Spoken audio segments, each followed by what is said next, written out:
Terbaru, Kementerian Kebudayaan, Olahraga, dan Pariwisata Korea Selatan menerima petisi untuk melakukan investigasi ulang terkait kasus dugaan manipulasi chat atau sajegi. Sayangnya, Irene itu nggak debut jadi idol K-pop ya. Irene mengatakan dirinya tak bisa menjadi idol dikarenakan. Hi everyone, I'm Sul Kim. Welcome back to my YouTube channel. Guys yang lagi nonton, gimana kabarnya hari ini? Apakah dalam kondisi yang bebek saja? Atau mungkin ada di teman-teman yang lagi dalam kondisi enggak bebek aja nih? Entah itu dikarenakan lagi sakit, lagi galau, atau lagi banyak banget nih masalahnya. Apapun itu, tetap semangat ya guys. Don't give up. Waiting. Teman-teman, dalam video kali ini kita bakal bahas tentang update K-pop news. Dan langsung aja yuk kita mulai dari topik pertama. Di topik pertama kita bakal bahas tentang Irene Showandi yang ternyata dia itu nggak debut sebagai idol K-pop teman-teman. Lantas kalau nggak debut jadi idol K-pop, terus gimana dong? Yuk mari kita kulik bareng-bareng. Yorobun, nama Irene Showandi atau yang akrab disapa Irene ini merupakan perempuan kelahiran Surabaya pada tanggal 9 Juni 2001. Dirinya aktif sebagai konten kreator di beberapa sosial media, mulai dari YouTube, TikTok, hingga Instagram. Melalui sosial medianya, ia kerap membagikan konten DIY yang dibuat dari barang-barang seadanya. Konten-kontennya pun dapat respon baik dari netizen. Tahun lalu, dia juga bahkan dapat penghargaan dari TikTok Awards. Dan beberapa waktu yang lalu, nama Irene itu menjadi topik perbincangan di kalangan netizen. Dikarenakan dia mengumumkan dirinya akan debut teman-teman. Untuk videonya seperti ini, coba deh kalian lihat ya.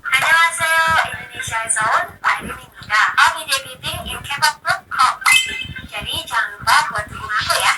Dia akan debut dalam K-pop group yang namanya TD. Dapat digarisbawahi, K-pop group yang namanya TD. Aku emang dari kecil suka ngedance. I even did ballet when I was little.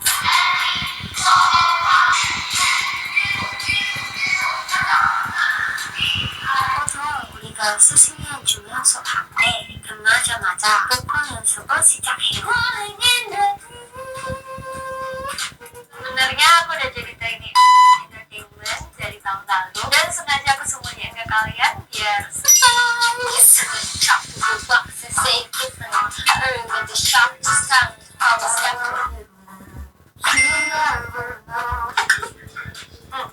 还行吧。其实我在这个 K-pop industry 遇到了很多困难，感觉就像我第一次要来中国读大学吧，要好好学习录像学说等等。Aku bersyukur banget bisa jadi konten kreator pertama dari Indonesia yang berhasil debut di K-pop industry ini. 모든 것이 저에게 새로운데요. 그래도 여러분들의 열심히 뵙고 최선을 다하기 위해 노력하겠습니다. I love you Indonesia. 감사합니다.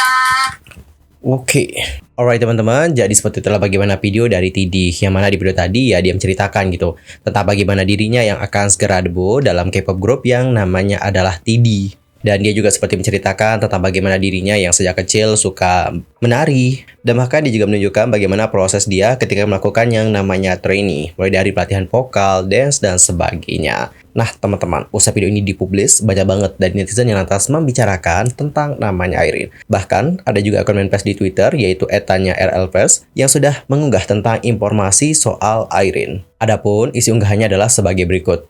Guys, kalian kenal Irene Showandi nggak? Dia itu TikToker yang suka bikin barang-barang random gitu. Terus sekarang dia ngumumin kalau dia mau debut jadi idol grup Korea. Idol grup Korea. Di sini informasinya malah ditambahin idol grup Korea ya. Oke, isi. By the way teman-teman, sayangnya Irene itu nggak debut jadi idol K-pop ya. Faktanya teman-teman, ini tuh hanyalah proyek yang ditawarkan kepadanya oleh grup TD. Grup TD sendiri adalah sebuah grup yang mengembangkan DIY lightstick fanmade pertama di industri K-pop terutama di Indonesia. Melalui akun Instagram @td_official account, Irene mengatakan dirinya tak bisa menjadi idol dikarenakan merasa tidak berbakat dan biayanya yang mahal. Kurang lebih seperti inilah bagaimana statementnya. Setelah mencoba latihan mulai dari bahasa, dance, dan nyanyi, aku sadar ternyata aku tidak berbakat. Biayanya sangat mahal, dan secara umur aku kalah saing. Irene juga mengungkapkan bahwa jika dirinya benar-benar menjadi seorang idol, dia belum siap untuk berhenti dari media sosial yang membantunya mencapai titik seperti ini. Dia pun lantas mengatakan, kalau jadi pun, aku harus berhenti dari semua sosial media aku. Ini yang buat aku paling sedih. Dan meskipun harapannya menjadi seorang idol pupus, grup TD menawarkan Irene untuk berpartisipasi dalam proyeknya. yaitu DIY Lightstick Paintmate. Dan melalui video tersebut, Irene juga mengungkapkan bahwa TD Group itu mulai debut pada tanggal 25 April 2024. TD diklaim menjadi grup pertama yang membuat DIY Lightstick Paintmate dalam industri K-pop, khususnya di Indonesia. Grup ini juga berisikan orang-orang yang telah memiliki pengalaman di dunia K-pop dan melibatkan kreator hingga idol Korea. Irene lantas menjelaskan, biasanya K-pop group itu identik dengan idol ataupun trainee, namun berbeda dengan TD yang fokusnya di ranah pembuatan produk Paintmate. TD Group itu berhasil menciptakan produk kolaborasi Indonesia dan Korea. Dikarenakan TD adalah grup K-pop pertama yang terjun di ranah ini, maka banyak tantangan dalam membuat Lightstick Paintmate ini yang bisa memenuhi ekspektasi para penggemar. Irene pun merasa khawatir nih guys, apakah inovasi grup TD akan diterima dengan baik oleh penggemar atau tidak. Namun, Irene yakin, meskipun banyak tantangan yang dihadapi dalam pembuatan Lightstick Paintmate, mereka akan mampu memenuhi ekspektasi para penggemar. Ia pun lantas mengatakan, kedepannya grup kami sudah menyiapkan banyak kreator, dan mungkin ada idol Korea juga yang terlibat dalam proyek ini. Oke teman-teman, jadi seperti itulah bagaimana penjelasan dari Irene. Intinya adalah dia itu nggak debut menjadi idol dalam grup K-pop. Dirinya hanya bergabung dengan grup yang namanya TD. Tapi jujur aja nih, aku sih paham banget kenapa banyak orang, terutama aku juga pas awal-awal tuh nyangka dia itu akan debut sebagai idol K-pop. Dikarenakan bagaimana statement di awal video, yang mana dia mengatakan dirinya akan segera debut dalam grup K-pop. Nah kita nih sebagai penggemar K-pop gitu ya kan, atau K-popers lah istilahnya. Ketika kita mendengar grup K-pop, yang terlintas di pikiran kita ya grup K-pop yang pada umumnya gitu, yang nyanyi, yang ngedance. Nggak pernah terlintas sama sekali grup K-popnya ternyata merujuk kepada grup yang membuat Lightstick Paintmate. Nggak pernah terlintas sama sekali. So, gimana nih teman-teman pendapat kalian setelah mendengarkan berita yang satu ini? Antar komennya di kolom komentar. But, apapun itu, kita doakan semoga proyeknya dapat sukses dan semoga diterima dengan baik. Waiting. Dan Yorobun, kita akan masuk ke informasi yang berikutnya.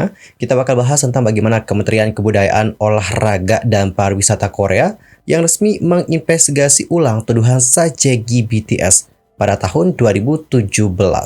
Yorobun, seperti yang sudah kita bahas sebelumnya nih, ada temuan peradilan baru-baru ini yang telah menghidupkan kembali kekhawatiran atas tuduhan manipulasi tanggal lagu atau sajegi yang menyeret nama BTS di masa lampau. Menurut dokumen peradilan yang diperoleh oleh media lokal, tuduhan terhadap perusahaan manajemen BTS termasuk praktik pemasaran ilegal yang secara khusus diakui dalam proses hukum. Pada tahun 2017, ada Samuan yang diidentifikasi sebagai Tuan A, dijatuhi hukuman 1 tahun penjara oleh Hakim Sung Bo-ki dari Pengadilan Distrik Pusat Seoul. Nah, si A ini dinyatakan bersalah atas pemerasan setelah mengancam akan merilis dokumen ke media yang menurutnya membuktikan bahwa BTS terlibat dalam kegiatan pemasaran ilegal, kecuali jika dirinya dibayarkan sejumlah uang. Pemerasan itu terjadi sebanyak 8 kali. Dan A melakukan pemerasan dengan total 57 juta Korea won atau sekitar 671 juta rupiah. Kontroversi ini bermula dari klaim A bahwa dirinya dipekerjakan untuk melakukan pemasaran online untuk BTS. Nah, A menghadapi kesulitan keuangan. Kemudian ia pun melakukan pemerasan dengan menggunakan dokumen yang dia peroleh. Ia pun lantas menuduh bahwa BTS telah terlibat dalam pemasaran ilegal dan taktik manipulasi grafik.